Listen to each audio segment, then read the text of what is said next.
টানা ৪ দিনের মতো ইসরায়েলি হামলার জবাবে ইহুদি ভূখণ্ডে পাল্টা ক্ষেপণাস্ত্র হামলা অব্যাহত রেখেছে তেহরান।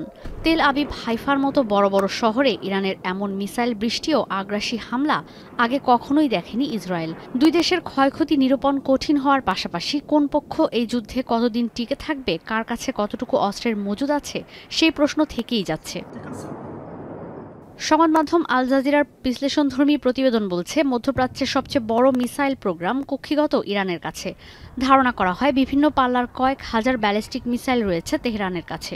এই সক্ষমতায় আরও কয়েক সপ্তাহ ইসরায়েলে কেবল হামলা চালিয়ে যেতেই সক্ষম হবে না ইরান, ইসরায়েলের ক্ষয়ক্ষতিও হবে আকাশচুম্বী। হামাস, হিজবুল্লাহ আর হুথিদের হামলা ছাড়া সাম্প্রতিক সময়ে বড় ধরনের কোনো হামলার শিকার হয়নি ইসরায়েল। এর মধ্যে তেহরান প্রমাণ করে দিয়েছে অত্যাধুনিক মিসাইল সক্ষমতা। হজ কাশেম মিসাইল ইরান প্রথমবারের মতো ব্যবহার করেছে রোববার। ইসরায়েলের আকাশ প্রতিরক্ষা ব্যবস্থা ছাপিয়ে এই মিসাইল আঘাত হেনেছে ইহুদি ভূখণ্ডে। ইসরায়েল থেকে প্রকাশিত বিভিন্ন ভিডিও ফুটেজ থেকে পাওয়া তথ্য বলছে, বিভিন্ন পাল্লার অত্যাধুনিক সব মিসাইল ইরান ব্যবহার করছে ইসরায়েলের বিরুদ্ধে। যদিও ইরানের কাছে পর্যাপ্ত অত্যাধুনিক মিসাইল নেই, বিশ্বমানের থার্মিক রড সালাম স্টিল থার্মিক্স দেশের একমাত্র থার্মিক রড যথেষ্ট। আল জাজিরার বিশ্লেষণ বলছে, ইরানের মিসাইলের ব্যারেজের মধ্য দিয়ে নিজেদের এয়ার ডিফেন্স আয়রন ডোম বহুবার ব্যবহার করেছে ইসরায়েল, যা তেল আবিবকে দিয়েছে মার্কিন প্রশাসন। অন্যদিকে যুক্তরাষ্ট্রের ঘাঁটি কিংবা কোনো মার্কিন সেনা সদস্যের ওপর হামলা না চালানোর কৌশল নিয়ে এগোচ্ছে ইরান। যুক্তরাষ্ট্র ইসরায়েলের যৌথ আগ্রাসন ঠেকাতেই এমন সতর্কতা তেহরানের। আল জাজিরার বিশ্লেষণ বলছে, এক্ষেত্রে ইরানের কাছে অন্য উপায় রয়েছে। হরমুজ প্রণালী বন্ধ করে দিলে সঙ্গে সঙ্গে লাখ লাখ ব্যারেল জ্বালানি তেলের সরবরাহ বন্ধ হয়ে যেতে পারে।